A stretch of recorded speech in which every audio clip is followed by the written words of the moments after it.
What's up everyone, and welcome to another Fast Friday. Today we're going to be jumping into Premiere, showing you how to create this really unique edge transition glitch effect. It's pretty simple to do, and honestly you don't have to do anything. You just have to drag on effects that Premiere already has. But first, click that like button and answer this question. What's one thing you were working on today that you didn't get done?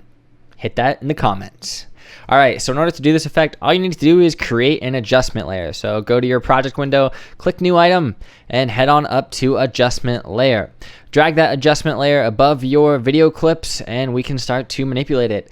So in order to do this effect, all you have to do is go to the effects tab and type in convolution, or just type in CONV. That's what I did. And you're going to find this effect called Find Edges. Drag that onto your adjustment layer and immediately you'll see what it does. However, this effect does not pop that much, so you can just drag on the Find Edges effect once more and that will pop even more. Now, in order to create this transition, all you have to do is hit C on your keyboard and make a bunch of cuts wherever you want in your adjustment layer and delete all the adjustment layer pieces that you don't want. And as simple as that, you have your nice edge glitch transition.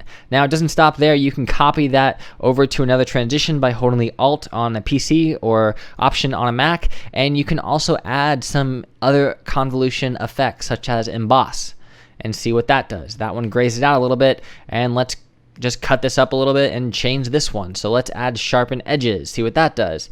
So Sharpen Edges does that, but I don't like that emboss. So head to your effects controls and delete that emboss effect. And now you can get some interesting effects because that Sharpen Edges makes it a little purple.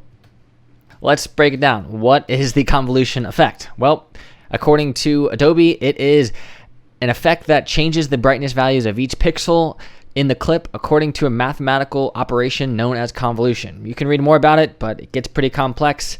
Why not use what Premiere has to offer? So yeah, all you have to do is click and drag these adjustment layers that you made throughout your timeline and put them over your clips as needed and change the size of them, and just like that you have your glitch edge transition. Well, if you enjoyed today's tutorial, click that like button and let me know what you think down in the comments below, and as always, I'll see you guys next time.